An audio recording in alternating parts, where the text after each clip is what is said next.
예, 오늘 하나님께서 여러분들과 저에게 주시는 말씀은 열왕기상 3장 16절부터 27절입니다. 좀 문장이 긴데 제가 봉독해 드릴 테니까 그 상황을 잘 그려보시기 바랍니다.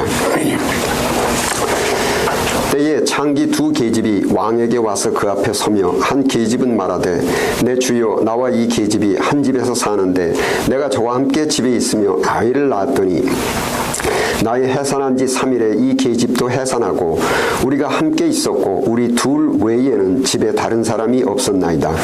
그런데 밤에 저 계집이 그 아들 위에 누움으로 그 아들이 죽으니 저가 밤중에 일어나서 계집 중 나의 잠든 사이에 내 아들을 내 곁에서 가져다가 자기의 품에 누이고 자기의 죽은 아들을 내 품에 뉘었나이다.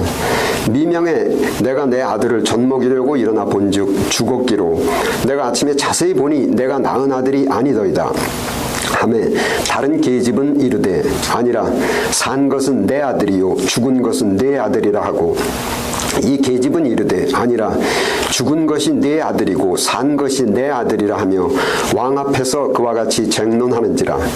왕이 가로되 이는 말하기를 산 것은 내 아들이요 죽은 것은 내 아들이라 하고 저는 말하기를 아니라 죽은 것은 내 아들이요 산 것은 내 아들이라고 하는도다 하고 또 가로되 칼을 내게로 가져오라 하니 칼을 왕의 앞으로 가져온지라. 왕이 이르되 산 아들을 둘에 나눠 반은 이에게 주고 반은 저에게 주라. 그 산 아들의 어미 되는 계집이 그 아들을 위하여 마음이 불붙는 것 같아서 왕께 아뢰어 가로되 청컨대 내 주여 산 아들을 저에게 주시고 아무쪼록 죽이지 마옵소서 하되 한 계집은 말하기를 내 것도 되게 말고 내 것도 되게 말고 나누게 하라 하는지라. 왕이 대답하여 가로되 산 아들을 저 계집에게 주고 결코 죽이지 말라. 저가 그 어미니라 하매.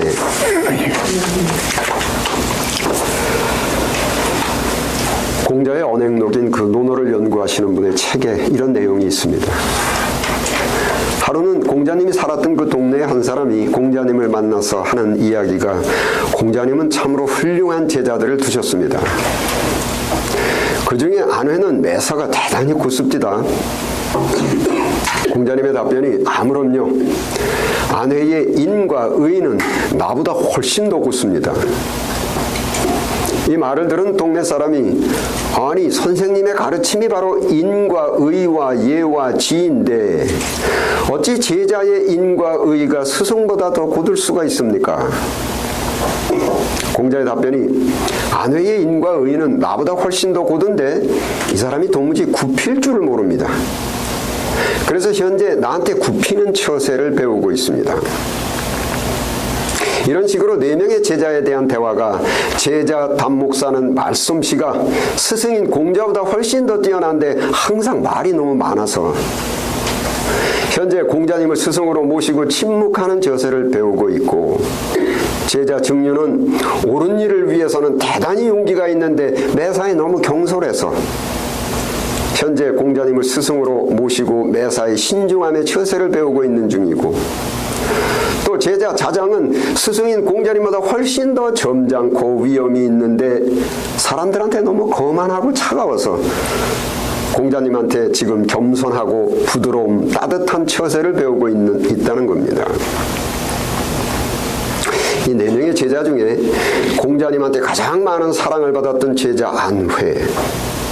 안회는 안회의 인과 의는 스승인 공자보다 더 고드나 도무지 굽힐 줄을 몰라서 스승인 공자님께 지금 굽히는 처세를 배우고 있다. 여러분 이 말에서 오해하시지 마셔야 하는 것이 옳지만 굽힌다는 표현에서 옳다라는 것은 이 사람의 고집이 아닙니다. 객관적으로 유교의 가르침인 그 공자의 제자인 아내가 굽히지 않는다는 것은 인과 의는 분명히 스승인 공자한테 배운 유교의 어질 인과 옳을 의입니다. 그런데 스승인 공자가 제자들에게 가르치는 것이 군과 신, 아버지와 아들, 남편과 아내, 친구들의 모든 인간관계에서 하늘이 무너지더라도 반드시 지켜져야만 한 원칙이 바로 어질인이고 옳을 의인데 제자 안회는 내가 가르치는 그 원칙에 대해서는 나보다 더 고든데 굽힐 줄을 몰라서 내가 지금 내가 옳지만 내가 굽히는 방법을 가르치는 중입니다. 내가 옳지만 굽힌다. 여러분, 굽힌다는 말이 인과 의를 배반하는 의미가 아닙니다. 확실히 해야 하는 것이 인과 의를 변절해서 바꾸는 것을 배반이라 하는 것이고, 인과 의의 원칙과 잘못된 것, 거짓 사이에 중간에 엉거주춤 서는 것을 우유부단이라고 합니다. 나와 이견을 갖고 있는 상대방은 인도 모르고 의도 모르고 도무지 생각이 잘못된 사람이지만은 이 사람과의 논쟁과 이 사람과의 다툼에서 내가 져준다라는 의미입니다. 부부 사이에서의 논쟁과 다툼에서 내가 옳지만 나를 굽혀서 내가 상대방에게 져준다. 친구, 동료, 사람들과의 논쟁과 다툼에서 내가 옳지만 내가 나를 굽혀서 상대방에게 져준다. 국가 사회에서의 정당끼리, 부서끼리, 국민끼리 내가 옳지만 나를 굽혀서 상대방에게 져준다. 이러한 처세는 영적, 즉 정신심리적이기 때문에 공감하기가 그렇게 쉽지만은 않은데, 자, 오늘 본문 말씀의 사건을 간추려보면 두 여인이 한 집에 살고 있었고 3일 간격으로 각각 아이를 하나씩 낳았는데 낳은 지 3일 만에 그 중에 한 아이가 그만 죽고 말았습니다. 남은 한 아이를 놓고 두 여인이 서로 자기 자식이라고 우겨대며 다툼을 벌이는데 두 사람 중에 한 사람은 분명히 거짓을 주장하고 있고 양심도 없습니다. 요즘 같으면 유전자 검사를 해서 사실을 밝힐 수가 있겠는데 당시에는 그렇지 못해서 대단히 난감한 상황이었고, 양쪽이 서로 자기가 옳다고 단호하게 주장하는 그러한 상황이니 방법은 오직 하나밖에 없습니다. 쌍방이 주장하는 그 대상인 그 아들을 둘로 쪼개서 공평하게 각각 반씩 나눠주는 방법밖에 없었습니다. 이러한 조건이 제시되자 거짓과 잘못을 주장하던 사람이 아니고 오히려 진실, 옳은 것을 주장하던 사람이 이제껏 강력하게 외쳤던 모든 주장을 멈추고 자기가 옳다고 주장하는 그 주장을 멈추고 상대방에게 항복을 합니다. 속된 표현으로 목에 칼이 들어와도 옳은 것을 결코 굽히지 않겠다 얼핏 들으면 대단히 정의롭고 용기가 대단한 것 같은 심리인데, 두 여인의 논쟁과 다툼의 대상은 낳은 지 며칠 되지 않은 어린아이인데 목에 칼이 들어오더라도 진실 옳은 것을 굽히지 않는 그 정의로움을 고집하면 아이의 몸은 둘로 쪼개집니다. 다시 반복해서 말씀드리지만 굽힌다라는 표현이 옳은 것, 진실을 바꾼다, 배반한다는 의미가 결코 아닙니다. 또한 잘못된 것, 거짓을 내가 사실로 받아들이겠다는 변절적 배반의 의미도 아니고, 분명히 내가 옳고 내가 진실을 말하고 있지만 소중한 아이가 잘못되는 것이 두려워서 그 잘못된 것, 거짓에 내가 져주는 겁니다. 이제껏 벌였던 그 치열한 논쟁과 다툼의 궁극적 목적은 내가 상대방을 누르고 내가 승리를 하고 싶어하는 그 승부욕도 아니고 내 자존심을 높이기 위함도 아니고, 오직 이 아이가 안전하게 행복하게 평화롭게 생존되는 것이 궁극적 목적이었기 때문에 누가 사실이고 누가 거짓이든 간에, 누가 이기고 누가 지든 간에 첫째도 둘째도 셋째도 이 아이가 안전하게 생존되어야만 한다. 이러한 정신심리 상태입니다. 여러분, 우리는 가정에서, 직장에서, 나아가서 이 국가 사회에서 이러한 상황을 매일매일 비일비재하게 대면하게 됩니다.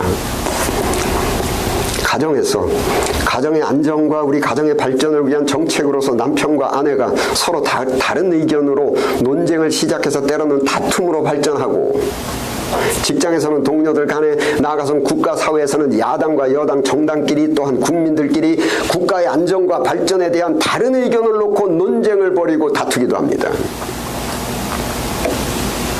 옳은 것, 진실은 목에 칼이 들어와도 굽히지 않는 것이 과연 정의로운 것인지, 안외의 인과 의는 스승인 공자보다 훨씬 더 컸지만 도무지 굽힐 줄을 몰라서, 도무지 칠 줄을 몰라서, 지는 방법을 몰라서 지금 공자님을 스승으로 모시고 지는 방법, 물러서는 방법을 배우고 있다. 저 아이는 분명히 내가 낳아드립니다. 나는 오직 진실만을 말하고 있고 저 가증하고 간교한 여자는 지금 멀쩡하게 거짓말을 하고 있는데 미워 죽겠고, 이런 황당한 상황에서 오직 진실만을 주장하고 있는 내가 멀쩡한 거짓말을 하고 있는 저 여인의 코를 납작하게 하고 진실의 승리, 정의의 승리를 위해서 목에 칼이 들어가더라도 내가 굽히지 않으면 결국은 이 아이는 둘로 쪼개집니다. 두동강이가 나버립니다.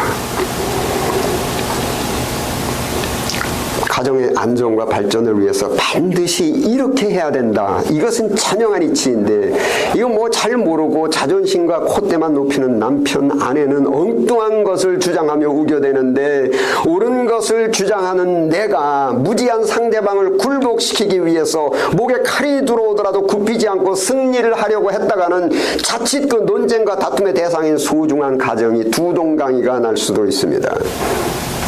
내가 옳지만, 내가 맞지만 엉뚱한 것을 주장하는 상대방에게 져주는 겁니다. 즉 사랑에 구속된 아름다운 패배. 이 아이의 친엄마는 자식을 극진히 사랑합니다.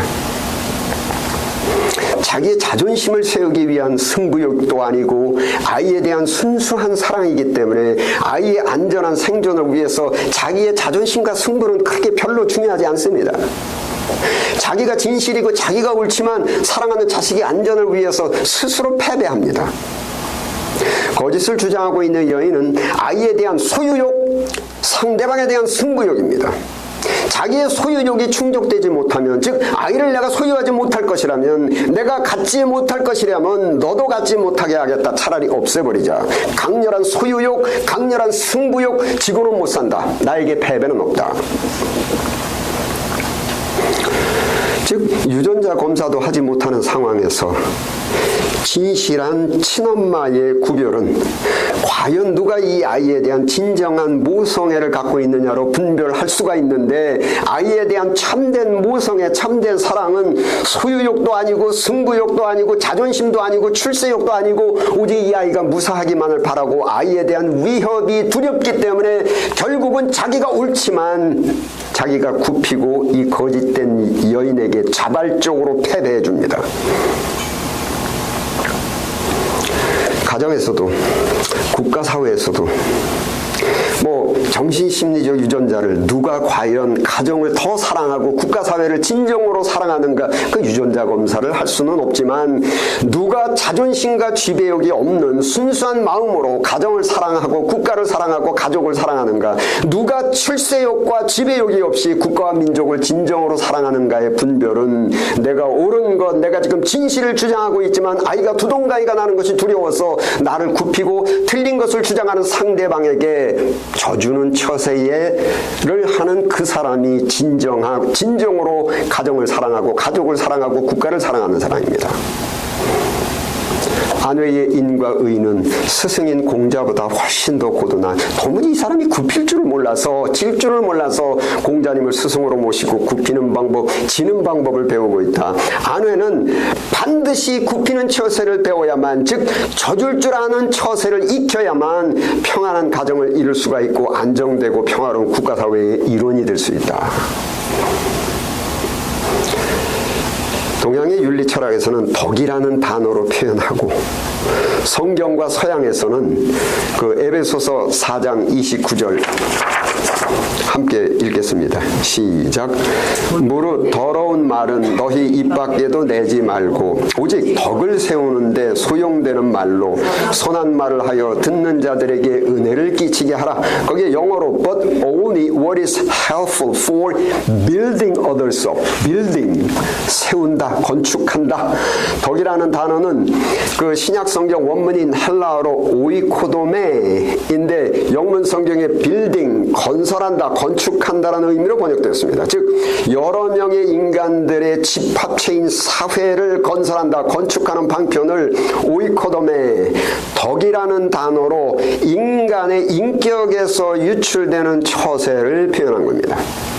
덕을 갖춘 인격은 남편, 아내, 자식, 여러 인간이 모인 그 집합체인 그 가정을 건설하고, 덕을 갖추지 못하는 인격은 자존심과 승부욕에 치우쳐서 오히려 건물을 허물듯이 여러 인간이 모여서 이룩되는 집합체인 가정사회를 두동강이를 내버리고, 또 여러 가정들이 모여서 이루어진 인간의 집착체인 국가사회도 덕을 갖추지 못한 인격, 출세욕, 명예욕, 지배욕에 치우친 인격은 내가 이 아이를 소유하지 못할 바에는 두동강이를 내버리는 심리상태와 같이 국가사회를 두동강이를 내버리고 집합체를 허물어버리는 겁니다. 우리 인간을 제작하시고 또한 100% 통치하시고 심판하시는 그 제작자께서, 만물의 제작자, 인간의 제작자께서 우리 인간이 인생을 살아가는 방법, 즉 올바른 처세, 인생 매뉴얼의 그 방대한 내용을 함축한 상징이 바로 십자가인데, 인생 매뉴얼의 그 함축인 그 십자가를 행동으로 보여주신 분이 예수님이고, 많은 분량이지만 제가 간추려서 설명을 드리면, 자, 예수님의 궁극적 목표는 하나님의 나라, 천국의 건설인데, 하나님의 나라, 하나님 국가사회 건설을 위한 3요소, 주권, 영토, 국민 중에 삼위일체의 2위 하나님이시는 예수님께서 담당하시는 부분이 바로 국민입니다. 우리 사람입니다. 여러 명의 인간들이 모여서 이루어져야만 하는 집합적 국민사회, 성경적 용어로 구원받은 성도들의 집합체, 바울 사도의 표현으로 하나님 국가사회의 시민권자들의 집합체. 자, 이러한 사역의 임무로 이 땅에 오셔서 인간다운 인간으로서 마땅히 지켜야만 하는 인간의 윤리, 진리를 말씀하시고, 우리 인간이 이 진리적 윤리를 지키고 살아야만 질병도 없고 사망도 없고 슬픔도 없는 완벽히 정의로운 하나님 나라의 국가사회가 건설될 수 있다라고 외치시는데, 아담의 죄에서 유발된 인간의 소유욕, 지배욕, 출세욕, 자존심으로 뭉쳐진 우리 인간은 엉뚱한 주장을 펼치면서 질병도 사망도 슬픔도 없는 행복이 가득한 국가사회의 건설 방법으로 예수님께서 제시하시는 그 윤리와는 전혀 다른 방식의 인생관으로, 인생처세로 맞서는 겁니다. 이러한 인간의 이러한 작태를 성경에서는 바벨탑을 쌓는다고 기록되어 있습니다. 즉 인간 사회, 국가 사회를 만드는데 예수님이 제시하시는 그 윤리적 진리가 아닌 우리 인간이 갖고 있는 인간의 본능에서 유발된 방법으로 국가 사회를 건설한다. 그 국가 사회가 바벨탑입니다. 조금 망극하지만 여러분들이 이해를 돕기 위해서 제가 감히 표현을 드리면, 자, 질병도 없고 사망도 없고 슬픔도 없고 완벽한 정의로운 행복만이 가득한 국가사회를 건설하는 정책으로 예수님의 주장과 인간의 주장이 팽팽하게 대치되어 있는 상황에서 당시의 공자님의 제자인 안회와 같이 인과 의는 스승보다 더 고드나 도무지 굽힐 줄을 모르는 용감한 제자, 일명 전투적인 제자인 베드로는 목에 칼이 들어오더라도 옳은 것, 진리가 질 수는 없다, 진리가 패배할 수는 없다는 신념으로 잘못된 것을 주장하는 사람에게 칼을 휘둘러서 통쾌하게 귀를 잘라버렸습니다.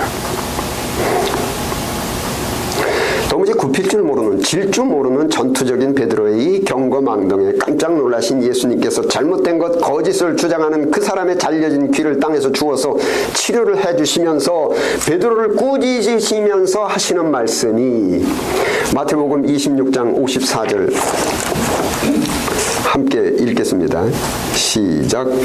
너는 내가 내 아버지께 구하여 지금 12영 더 되는 천사를 보내시게 할 수 없는 줄로 아느냐. 12영 더 되는 천사, 12영 12군단의 천사, 뭐 군대 갔다 오신 분들은 아시겠지만 사단이 모여서 군단을 이루는데 12군단이 넘는 숫자의 천사들로 구성된 전투부대, 즉 본디오 빌라도를 비롯한 모든 로마 병정들은 물론 질병도 사망도 슬픔도 없는 이런 완벽한 낙원적 정의로운 국가사회인 그 하나님의 나라의 건설 방법으로, 건설 정책으로 예수님께서 주장하시는 그 진리의 방법과는 다른 방법을 주장하는 모든 사람들을 삽시간에 전멸시켜버릴 수가 있는 병력입니다. 그리고 이 전멸될 수 있는 대상의 사람 중에는 여러분도 저도 포함되어 있습니다. 즉 예수님의 진리에 맞지 않는 사람은 끝까지 완벽하게 모두 사라질 때까지 없애야 된다, 죽어야 한다.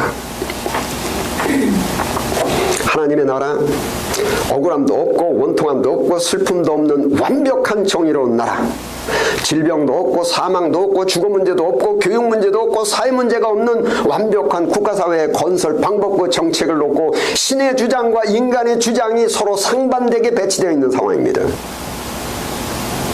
이런 상황에서 12군단이 넘는 천사의 병력을 갖고 계신 신이, 예수님이 인과 의를 아는 것 정도가 아니고 인격 자체가 진리이신 예수님께서 인과 의와 진리는 고드나 도무지 굽힐 줄을 모르는 아내나 베드로처럼 목에 칼이 들어오더라도 잘못된 것 거짓에 내가 패배할 수는 없다라고 하시면 저와 여러분을 포함한 모든 인간은 두동강이가 나버립니다. 시공간이 없이 100% 제거될 때까지 계속됩니다.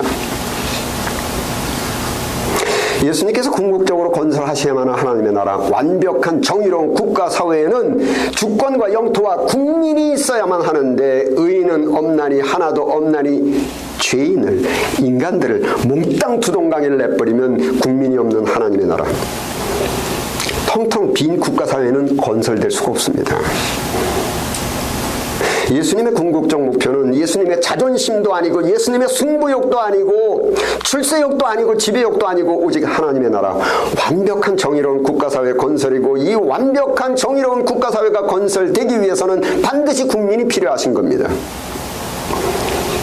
이러한 정신심리 때문에 국민을, 저와 여러분을 사랑하실 수밖에 없습니다.